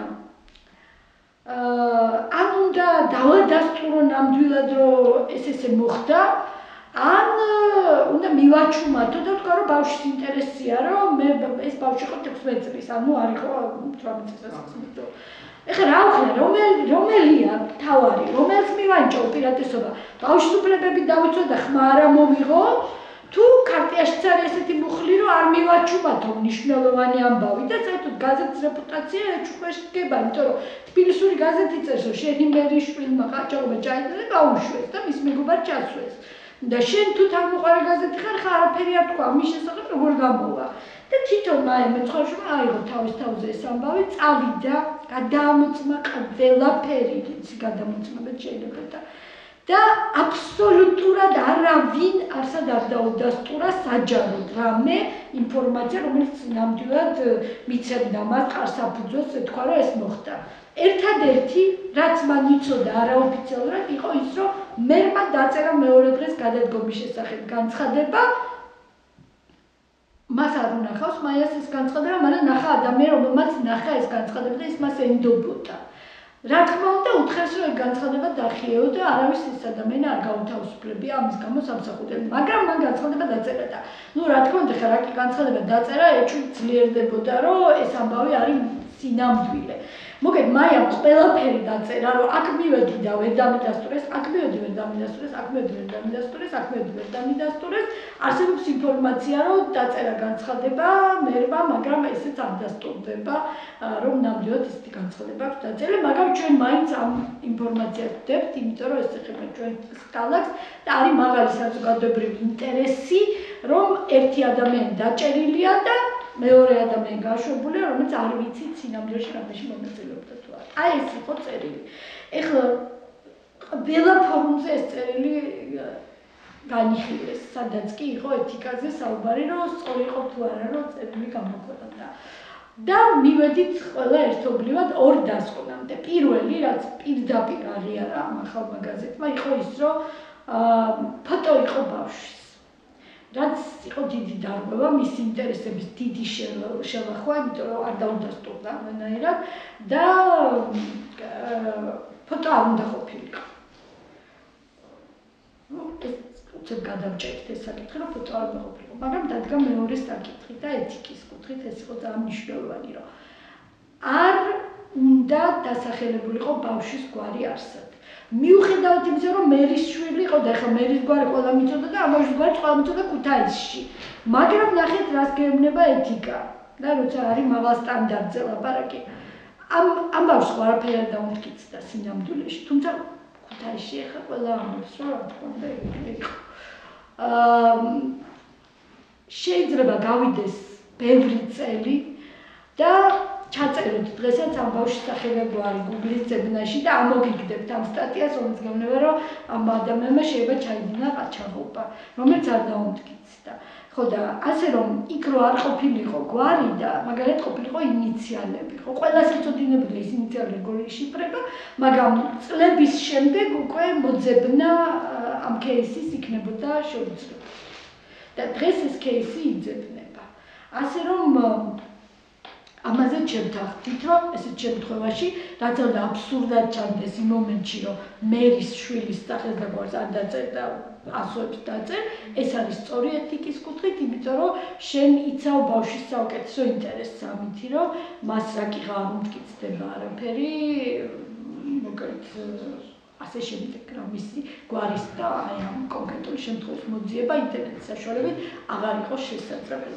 ეხლა მე სრულიად ვამთავრებ ამ ჩემს დღევანდელ სიტყვას, ბოდიშვილი აი ეს სქემა მინდა გითხრათ ბოლოს მესამე ნაწილზე გადავდივარ უკვე, რატო არ მუშაობს ჩვენთან სინამდვილის თვითრეგულაციის მექანიზმები და მუშაობს მარტო კანონი, რომელიც ესე იგი ყველა შემთხვევაში იცავს ჟურნალისტს და ჩვენ კიდე არ გვაქვს მაინც საშუალება, რომ სწორად საზოგადოების ინტერესებიდან გამომდინარე, სწორად დავაბალანსოთ მოქალაქეების და ჟურნალისტების ურთიერთობა. აი რა შესაძლოა. ორი კომისია არსებობს თვითრეგულირების, რომელსაც შეუძლია გადაწყვიტოს მაგალითად სიტყვაზე ალკოჰოლის საშუალება, რამე გადაცნობა ჩაიდინა თუ არა ეთიკის კუთხით, ან რომელიმე ანჩოვინა შავარდაშვილის გარდეგაც იყო განაცხადი და ბევრი გარშემული ქარტიას. ნახეთ, ერთი ეს არის ქარტიის კომისია, ანუ საბჭო ქვია ამას, რომელიც ჩვენი არჩეულია თვითონ ქარტიის წევრების და მას ვაძლევთ წელიწადში ეს, რომ აი ამ ადამიანებს ჩვენ დელეგირებას უკეთებთ ჩვენი უფლებების და აი მათ გამოსაჯონ ჩვენ ამას ვაშავებთ თუ არ ვაშავებთ. როგორც კი მოქალაქეს გაუჩნდება სურვილი, რომ თქვას, აბა იკითხოს, დააშავა თუ არ დააშავა და იტყვის იმ წუთას ქარტიის საბჭო, დააშავა ან არ დააშავა. მეორე ესეთივე კომისია არსებობს თვითრეგულირების ორგანო ქვია ტელევიზიებში. ყველა ტელევიზიას წესით და რიგით უნდა ქონდეს ესეთი ორგანო, რომელშიც თითოეულ მოქალაქეს შეუძლია იკითხოს, აი ტელევიზიაში სიუჟეტი რო გავიდა, ამან დაარღვია თუ არა ეთიკის ნორმები, რაც წერია მაუწყებლთა ქცევის კოდექსში. მაუწყებლებს თავის ქცევის კოდექსი აქვს და იქ წერია რა შეიძლება, რა არ შეიძლება. ესე როგორც ქარტიის 11 მუხლი ეხება ყველას, ვინც ხელს უაწერს, მაუწყებლთა ქცევის კოდექსი კიდე პირდაპირ ეხება ყველა მაუწყებელს, აწერს თუ არ აწერს, ეს ყველას ეხება. ეხლა ნახეთ პრობლემა არის, რომ ორივე სისტემას აქვს თავისი შეზღუდვა და ეს სხვადასხვა შეზღუდვა, მაგრამ ორივე შეზღუდვა იწევს იმას, რომ ვერც ეს კომისია ეფექტურად ვერ მუშაობს და ვერც ეს კომისია ეფექტურად ვერ მუშაობს. ეხლა გეტყვით რა. ორივე შემთხვევაში არის სამი მხარე. დაინტერესებული მხარე, ვისაც შეაქვს ეს განაცხადი ან საბჭოები, რომ რაღაცა გაფუჭდა, ჟურნალისტი, ვის წინააღმდეგაც შედის ეს განაცხადი ან საბჭოები და კომისია, რომელიც განიხილავს ამ საკითხს. ტელევიზიის შემთხვევაში წესია და ქართლის შემთხვევაში წესია. ეხლა ქართლი ამბობს ესეთ რამეს, რომ ვინც გინდა შემოიტანოს განაცხადი, ამას ქართლი არ უყურებს. ნებისმიერ ადამიანს აქვს უფლება რომ შეიტანოს განაცხადი, მაგრამ შენ ვერ შეიტან განაცხადს ჟურნალისტზე, თუ ეს ჟურნალისტი არ არის ქართლის ხელმომწერი. იმიტომ რომ ეს ნებაყოფლობითი სისტემა. ამიტომ რა გამოდის, რომ ალიკოზე იყო საჩივარი განაცხადი, ჩორენაზე იყო განაცხადი, ელისო ჭანაშიაზე იყო განაცხადი, ვიღაცებზე იყო განაცხადი, ვინც არის გაცილებით უფრო თავმოყვარე ჟურნალისტი და პასუხისმგებლობიანი ჟურნალისტი, მაგრამ აი ასეულ-დასეული ჟურნალისტებზე, რაც არ ბევრი იყოს და განსაკუთრებით ბევრი იყოს სადაო სიძულვილის ენის თვალსაზრისით, ვერ შეიტან ქართიაში, იქ არის ხო მეშვიდე მუხლია, არ ღვევენ ამ მეშვიდე მუხლს ყოველ კვირას. მაგრამ განაცხადი რომ შეიტანო აქ, ხო? კომისია გეუბნება რომ დიდი ბოდიში, მაგრამ ვერ განვიხილავ. აი ალიკომ თუ დააშავა განვიხილავ და იმან თუ დააშავა ვერა, იმიტომ რომ ალიკომ თავის დროზე თქვა რომ მე ვიღებ პასუხისმგებლობას და ხელი მოაწერა. და იმან არ აიღო ეს პასუხისმგებლობა და არ მოაწერა, ხედე გავიდა ამ სივრციდან საერთოდ და ასეც უნდა იმას აკეთებდა. კანონი არ იჭირს არანაირად. და ხო შეიძლება ქარტიის წევრს რაღაც განსხვავებული ნიშანი გქონდეთ, რომ ჩვენ ვიცოდეთ, რომ უცებ ქარტიის წევრს თუ რაღაც ის. შეიძლება და ჩვენ მიდის ის გაფილვა. კი, ეხლა მივდივარ მაგამდე, ხო. ქარტიის წევრს ჩვენც გვინდოდა, მაგრამ ევროსაბჭომ თქვა, რომ აი ოღონ მაგას ნუ გააკეთებთ, იმიტომ რომ ეს ნიშანი მე შეიძლება ძალიან ბოროტად გამოიყენონ ვიღაცებმა და თქვენ ამას ვერ გააკონტროლებთ, იმიტომ რომ კომისიის საბჭო იცვლება ყოველ ჯერზე და მოგეთ რაღაც ისეთ პროცესში შეიძლება შევიდეთ, რომ ეს ნიშანი ვის აქვს, ვის არ აქვს, თუ არ უჩივლა ვიღაცა, ანუ განაცხადი არ შეიტანეს, თავისთავად ითვლება ამ ნიშნით, რომ არის ასე ვთქვათ, კარგი ეთიკური ჟურნალისტი, ამ დროს შეიძლება მაგალითად პრაიმ თაიმმა მოაწერა ხელი, ეხლა ნელ-ნელა გადიან ამებიდან, ქართლის სივრციდან, მაგრამ პრაიმ თაიმის ჟურნალისტების წინააღმდეგ ბევრი საქმე იყო, ეხლა მათ რო ჰქონდეთ ეს ვარსკვლავები, ასე ვთქვათ, ხო, აპრიორი ითვლება, რომ ძალიან ისინი არიან ეთიკურები და სიამოვნებაში ეგრე არ არის. რა კი საზოგადოება ჯერ არ არის აქტიური და თავისი ფუნქციები ბოლომდე არ აქვს თვითცნობიერებული, ამიტომ თქვენს რომ მოდი ეს ვარსკვლავები და ქართლის წევრები და რაღაცები არ გინდათ. უბრალოდ ნელ-ნელა წადით იქითკენ, რომ რაღაცა სტანდარტი დაამკვიდროთ და ის ადამიანები, რომლებიც არიან ქართლის წევრები, იყვნენ უფრო მეტად პასუხისმგებლობიანები, ვიდრე დანარჩენები და საზოგადოებას ნელ-ნელა გააცნობიერებს თავის ფუნქციებს უფრო მეტ შემთხვევაში შეიტანს თქვათ განაცხადს საბჭოში და ჟურნალისტების მეტ რაოდენობას მოუნდება რომ გახდეს ქართლის წევრი და თქვენ ამაზე იმუშავეთ, რომ ეს ისეთი პოპულარული იყოს, რომ ბევრი ჟურნალისტი შემოგევლოდოთ. ეხლა იმ სიტუაციაში, სადაც ცენზურა იყო პირდაპირ, ჟურნალისტი როგორ გახდებოდა ქართლის წევრი, იცის რომ რასაც ეთქვის რედაქტორი, ის უნდა გააკეთოს და ქართლია არ თავისუფალი ადამიანებისთვის და არა იმათთვის, ვინც არის პირდაპირ ტერორის ქვეშ, ხო? ამიტომ ეხლა ნელ-ნელა რაც გათავისუფლდება ეს ტელევიზიები ცენზურისგან, ჩვენ დიდი იმედი გვაქვს, რომ ქართლს შემოემატებიან ჟურნალისტები და ეს პროცესიც მიმდინარეობს ნელ-ნელა. მაგრამ ეხლა მინდა გითხრათ, რომ ანუ კომისია ვერ განიხილავს, ანუ საბჭო იმათ საქმებს, ვინც არ არიან ხელმომწერი, სულ 200 ჟურნალისტია დაახლოებით ხელმომწერი, მეტი არა. ეხლა რა ჭირს ტელევიზიებს? ტელევიზიებს კიდევ უწერია, ეს ჩვენ ქართლიაში რაც ხდება, გვიწერია ჩვენ წესდებაში. ამათ კიდე რა უწერიათ თავის არის მაუწყებლობის შესახებ კანონში. ამათ უწერიათ ისეთი რამე, რომ ნებისმიერ ჟურნალისტზე, ვინც ტელევიზიაში მუშაობს და რამეს აკეთებს, შეგიძლია შეიტანო საჩივარი, მაგრამ რა შემთხვევაში შეგიძლია შეიტანო? აქ თუ ყველას შეუძლია შეიტანოს. აი აქ გეუბნებია, რომ შეგიძლია შეიტანო მხოლოდ იმ შემთხვევაში, თუ პირადად გეხება ის, რაც ითქვა ტელევიზიაში. აი მაგალითად ბავშვი, ხო? ბავშვს შეუძლია რომ თვითონ შეიტანოს საჭირო კაცო ვეუბნებით ახლა მოდი შევცვალოთ ეს მაინც ბავშვებთან დაკავშირებით მაინც შევცვალოთ იმიტომ რომ ბავშვს უფლებას არ გვაქვს ყველა ვის შეიტანს ახლა დედა რომ ბავშვს ის შეიტანს ჟურნალისტის წინააღმდეგ რამე საჭიროა ტელევიზიაში ხო არ მოხდება აქ მოდი მოგვეცით უფლება რომ ის NGO-ები, რომლებიც მუშაობთ ბავშვის უფლებების დაცვაზე და ეს გვიწერია ჩვენს წესდებაში. მოგვეცით საშუალება, რომ ჩვენ ვიყოთ დაინტერესებული მხარე და თქვა თუ დავინახეთ, რომ ჟურნალისტმა რაღაცა დააშალა, ჩვენ გვქონდეს საშუალება, რომ შევიტანოთ. დღეს შეუძლია მარტო დედას, მამას მეუღლეს. დედა, მამა, მეუღლე არის ის ხალხი, ვინც არ გვაქვს ბავშვის უფლებას. ფაქტობრივად ბავშვი არის დაუცველი აბსოლუტურად. ეხლა დიდზეც ხდება ხშირად, რომ თვითონ იმ დიდს არ აქვს სურვილი, რომ იჩივლოს, მაგრამ აი მაგ ბევრი გადაცემა იყო ისეთი, რომელიც ძალიან აღაშფოთებდა საზოგადოებას და ამბე როგორ შეიძლება ეს გადაცემა რომ გადიოდეს ეთერში, ხო? მაგრამ ჩვენ არ აქვს უფლება, რომ შეიტანოს არჩივარი და თქვა, რომ ეს გადაცემა მოსწრებით. არაეთიკურია. იმიტომ რომ გეტყვი, ვიცი რა, პირდაპირ არ გეხება და არ ახარ დაინტერესებული მხარე. ანუ აქ უნდა შეიტანოს მაინდა-მაინც იმან, ვისაც ეხება და ეს ხშირ შემთხვევაში არ ხდება და ბევრი ვიღაცა შეაქვს და კომისიონერია ბოდიში ვერ განვიხილავ, იმიტომ რომ დაინტერესებული მხარე არ ახარ. აქ კიდე ბევრი ვიღაცა შეაქვს და ეს ეუბნება, რომ ბოდიში ვერ განვიხილავ, იმიტომ რომ არ არის ჟურნალისტი ქართიის ხელმომწერი. ეხლა ეს უნდა როგორღაც გაიხსნას, თუ არ გაიხსნა, თუ არ მოიხსნა ეს ორი აკრძალვა, მაშინ ეს სისტემები ვერ იმუშავებს და მართლა ალიკოს წინააღმდეგ იმუშავებს და შორინას წინააღმდეგ. ამიტომ ეხლა ჩვენ ქართიაში ვცდილობთ, რომ ეს რამ გავაკეთოთ, რომ იმისათვის რომ დამკვიდრდეს რაღაც სტანდარტი, რაც წერია ამ 11 ძირითად მუხლში, ვამბობთ, რომ მოდი საბჭოს მიეცეს საშუალება რომ განაცხადი გააკეთოს ექსპერტული დასკვნა გააკეთოს იმის შესახებ რომელიღაც გადაცემაში დაერღვა თუ არა არამედ სტატიაში დაერღვა თუ არა სტანდარტი მიუხედავად იმისა ეს ჟურნალისტი არის თუ არა ხელმომწერი ანუ მოდი გავაფართოვოთ წრე და მივცეთ საშუალება ამ საბჭოს რომ აი თქვათ რომ სტანდარტი არის ეს და ეს ამაში არ ეტევა მიუხედავად იმისა ვინც გაკეთდა ნებაყოფლობითობის პრინციპი ირღვევა ადამიანები ამბობენ მე არ გიერთდები შენ და არ შენ სტანდარტს არ ვაღიარებ და შენ აგინა ჩემზე რატო გამოგაკ დასკვნები აი ვინ ახარ მე არ გავიარებ შენ არანაირად მაგრამ ერთადერთი ჩვენი ახსნა არის ის რომ ეს 11 პუნქტი არის ევროსაბჭოსთან ერთად გაკეთებული ბოლოს და ბრიტანელ კოლეგებთან ერთად გაკეთებული ეს არის ის საერთო ევროპული სტანდარტი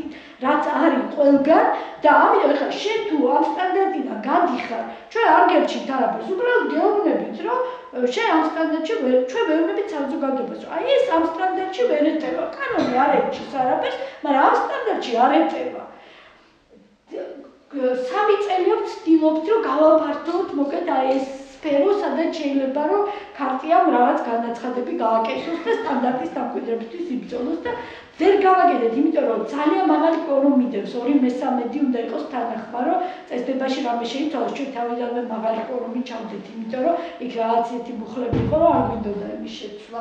ხო და ეხლა ვაკეთებთ რაღაც ელექტრონულ გამოკითხვას იმ ადამიანებს, ანუ მოწესრიგდა ცოტა ეს სისტემა, ვინც არიან ქართიის რეალური წევრები და გვინდა რომ აი რეალურად ვნახოთ, რომ გვეთანხმებიან თუ არა ქართიის წევრები, ბევრი წინააღმდეგია.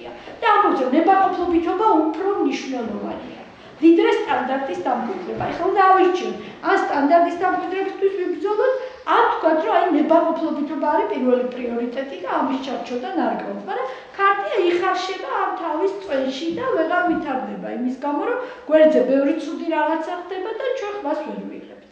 აი ეს არის ეხლა ორი დიდი პრობლემა, რომელიც მათ შორის ძალიან ახალისებს სიძულვილის ენას. კანონზე კი არ არის მარტო ლაპარაკი, რომ კანონში უნდა შეიცვალოს რამე თუ არ უნდა შეიცვალოს. რა თქმა უნდა, მეც ვარ მომხრე იმათი, ვინც ამბობს, რომ იმ კანონში რაფერი არ უნდა შეიცვალოს. იმიტომ რომ ესეთი დიდი მონაპოვარია ჩვენი საზოგადოების, რომ გვაქვს ესეთი კანონი სიტყვის და გამოხატვის თავისუფლების. მაგრამ აი აქ უნდა შეიცვალოს. აქაც ვერაფერს ვერ ვშვებთ. ქარტია ვერ ერჩის სიძულვილის ენის დამნერგავებს, იმიტომ რომ ეს როგორც წესი არ არიან ქართის ხელმომწერები და ეს ტელევიზიების კომისიები ვერ ერჩიან, იმიტომ რომ მაინდა-მაინც იმან თუ არ შეიტანა ის წინააღმდეგაც არის სიძულვილის ენა იმ კონკრეტულმა პიროვნებამ, ხო? ჩვენ რო ვთქვათ, რომ ჩვენ არ გვინდა ჩვენს ქვეყანაში რომ ეს იყოს ნორმა. გეტყვი ვიყავ გენაცვალე არ ახარ დაინტერესებული მხარე და ვერ განვიხილავ ვერაფერს რაც შენ შემოიტანე, ვერავის პასუხს ვერ მოვთხოვ, იმიტომ რომ შენ ხო აკეთებოდა პირადად. აი უნდა შეიტანოს პირადად და იმ პირადად ხანძურში შეაქვს და უმრავლესობას არ შეაქვს არაფერი. იმიტომ რომ ჩვენთან აქტიურები ძირითადად არიან არასამთავრობო ორგანიზაციები და ასე შემდეგ და ეხლა მათ მიმართ კი არ არის ხოლმე სულ ისენა, ნუ არა ვიღაც მიმართ ძალიან ძნელია მოკეთ დაუმტკიცო რომ შეხარ დაინტერესებული მხარე. ეხლა ორივე ამ მიმართულებით დიდი მუშაობა აქვს. პირველ რიგში აი ბავშვების საკითხებზე გქონდა მარეგულირებელ კომისიასთან მუშაობა, რომ იქნება აი ეს მაინც შევცვალოთ კოდექსში, იმაში მოწყობის ექცევის კოდექსში, რომ აი ბავშვს როცა ეხება საქმე, ვიღაცა ჩავთვალოთ კიდე დაინტერესებული მხარე დედის და მამის კარდა. და გითხრათ რომ ყველა ტელევიზიის თანხმობა მოგვიტანეთო. და ყველა ტელევიზია იცით რა არის? რაღაც ტელევიზიები არსებობს քաղաքზე, რომელიც არავინ არ იცის ვინ არის. ვერასდროს ვერ იპოვი და ამიტომ თვითონ ცულიდნენ კოდექსს როგორც უნდათ და არცერთ ტელევიზიას არ აკითხებოდნენ და ჩვენ რა ვთქვათ რომ მოდი რამე შევცვალოთ, ისინი იღებენ გადაწყვეტილებას GNC-ს რო არის მარეგულირებელი კომისია, ჩვენ გვითხოთ რომ ყველა ტელევიზიის თანხმობა მოგვიტანეთ, აი გაიჭერდა ეს საკითხი. თვითონ აქ ყველა ტელევიზიის სია გამომიგზავნეს კი? შეკითხები. კი, აღარ გული გამისკდა. კარგი, ძალიან დიდი მადლობა იმ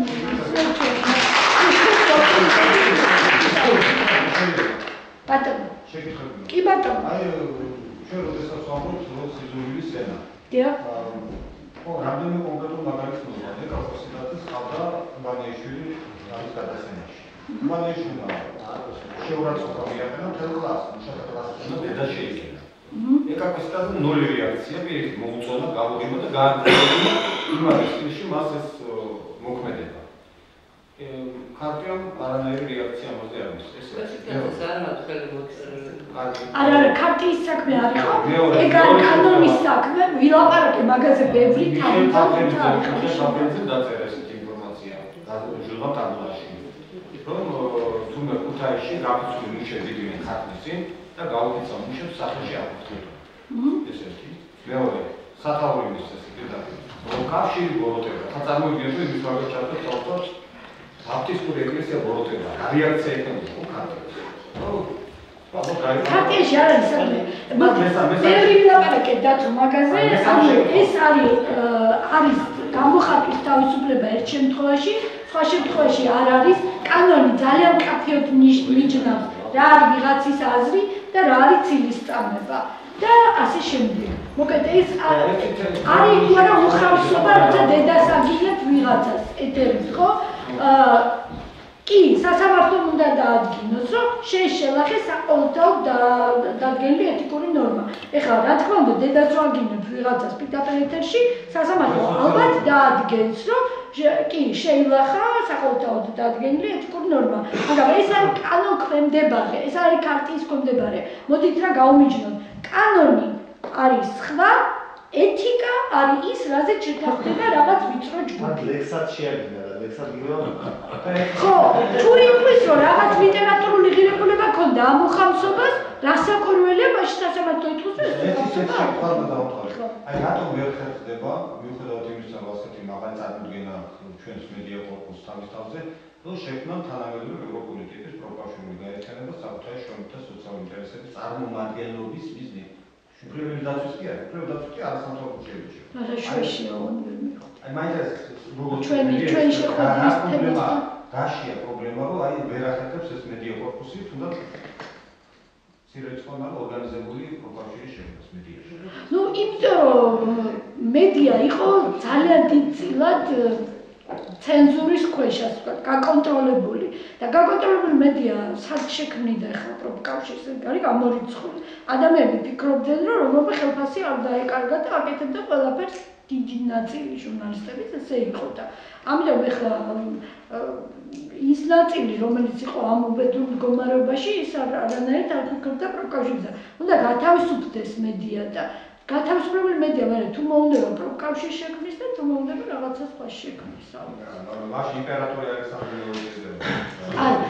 აბა 200 ხელმოწერი ყავს ახლა ქარტიას. დაახლოებით რამდენია ეს 200 რომ მივხვდეთ, რაღაცას რომ შევადაროთ, რამდენი ჟურნალისტი. საქართველოში. და კიდევ თქვენთან დაიწყეთ რეგიონის ჟურნალისტების კითხვა, აი ამორასის ჟურნალისტის გეოგრაფიაც რო აი ზუსტად, ძალიან კარგი კითხვა.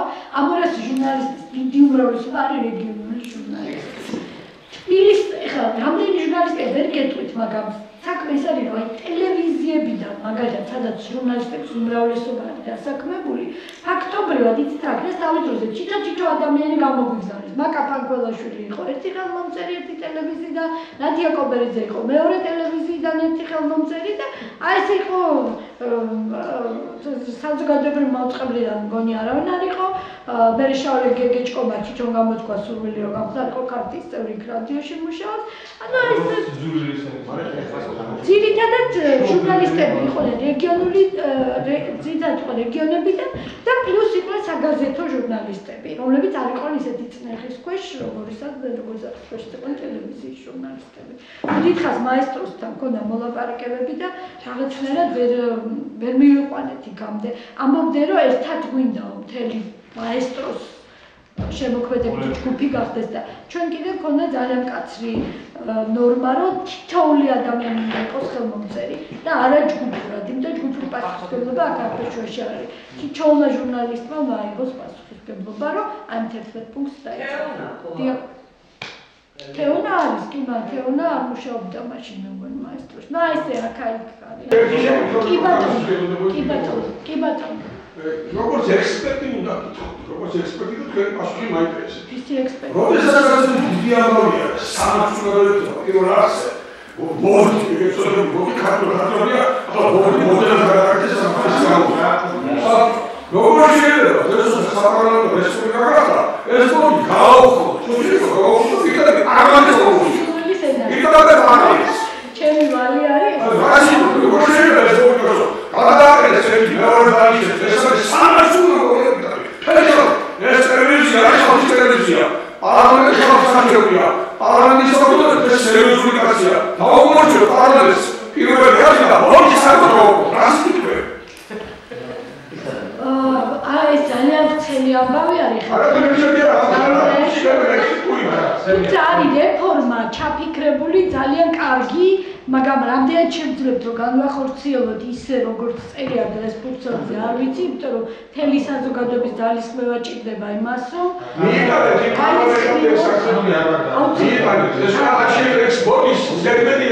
კარგი, ეხლა ერთი კარგი, დიდი მადლობა. ერთი შეკითხვა ყველასთან. არის თუ არა თქვენთვის?